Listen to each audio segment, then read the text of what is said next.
Is that how we're starting this episode? Okay, what episode are we on again? Hard to say anything? Okay, oh, we're on! Hello, I'm the Cartoon Gentleman, bringing you Organized Chaos. Was that good?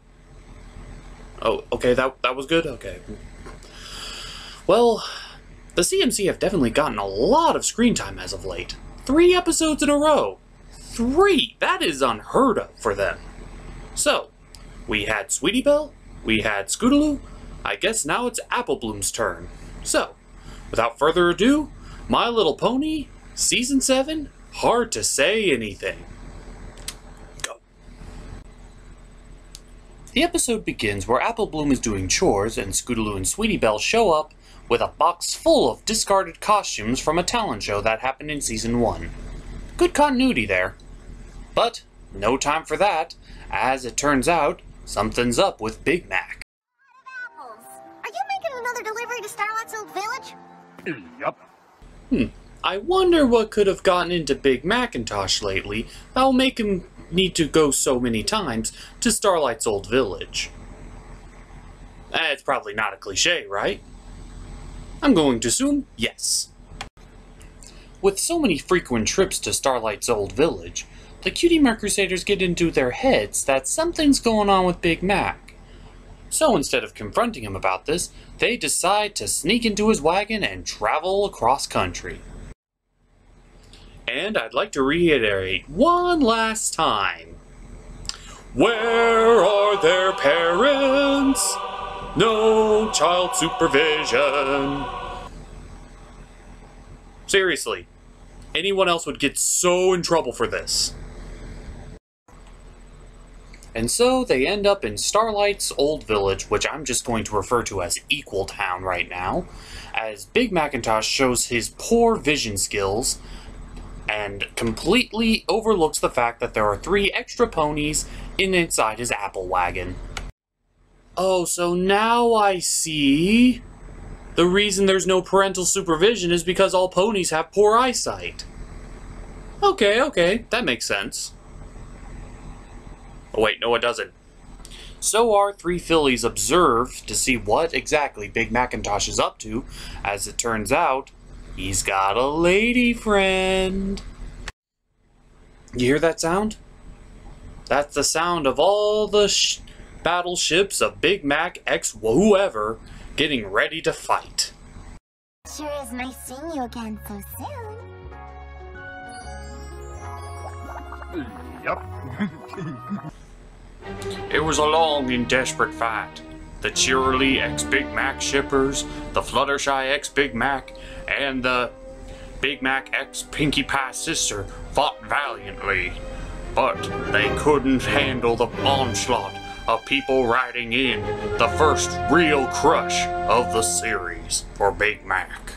So yeah, bad news for all the shippers out there. Big Mac has a crush on this new pony by the name of Sugar Belle, who's constantly getting apples imported directly from him in order to see him. And the Cutie Mark Crusaders confront him on this.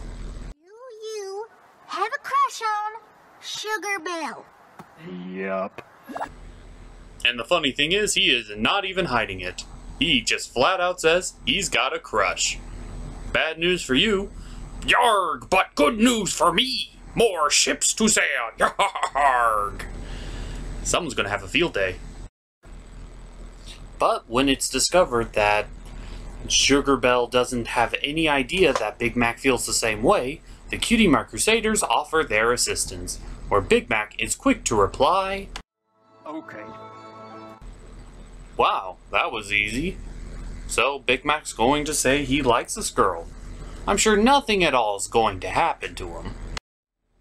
You know, I really should stop jinxing these things. Usually the exact opposite thing happens. Well, let's find out. Hey girl, I was writing poetry by the pond when I saw these flowers. I thought I'd show them how pretty you are. Oh, he looks so sad. I'm gonna kill that Justin Bieber pony. So Gaston Bieber shows up in order to try to swoon the love of Big Macintosh's life, and trying to steal her away.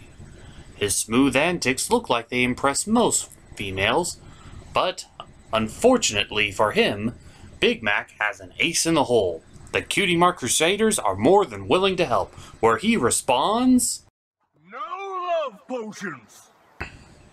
"What, no love potions? Aw, come on, man. Oh, okay, fine, we'll do this the old-fashioned way." Ugh.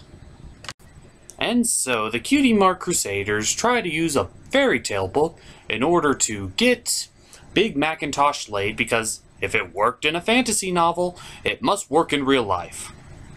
Yeah, it works out about as well as you'd expect. And for the record, it doesn't. Spoiler alert.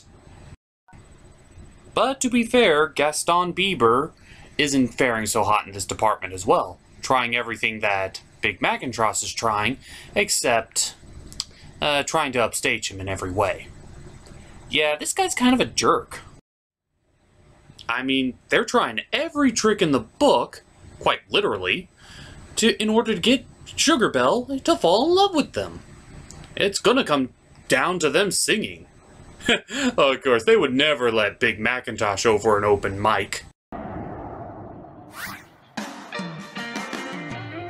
We'll take a walk down by the river. Watch the sunset from the field. Big Macintosh is singing. The pony that only gets 2 lines is singing. And this is "Thank you, Lord and Jesus. Thank you, heaven and hell. We got Big Macintosh singing." Big Macintosh is singing. That is just every way, shape, and form awesome. And he's not that bad of a singer. Yeah, he's not. He's a good country singer. You should do it more often. But of course, in these types of episodes, the girl usually picks the love interest first before she picks our main hero. So, I guess we can assume that You think I'm the kind of pony that likes all this nonsense? Then you clearly don't know me at all! I wish every pony would just leave me alone!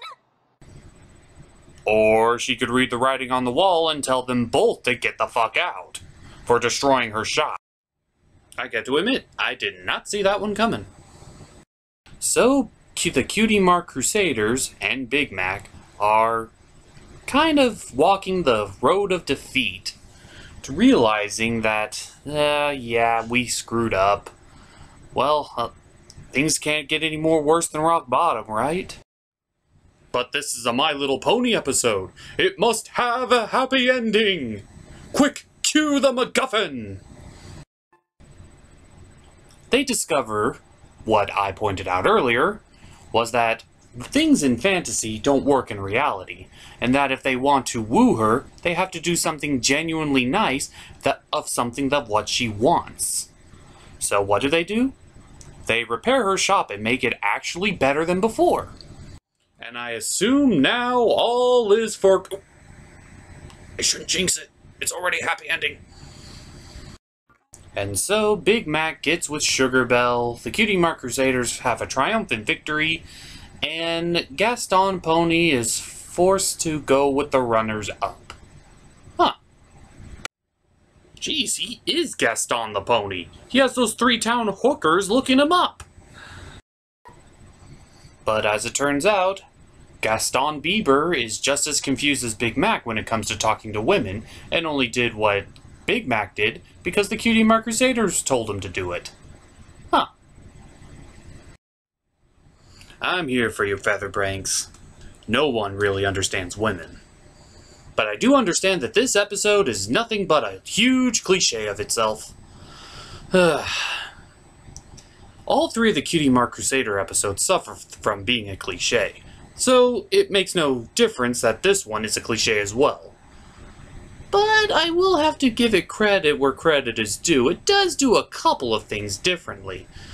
Like Sugar Belle not choosing either of them when they both screw up heavily, as well as having Featherbanks not a complete jerk.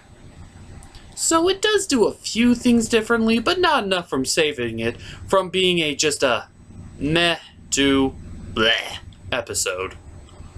So, without further ado, I'm the Cartoon Gentleman. I brought you organized chaos, and hopefully the next episode is actually original. Bye!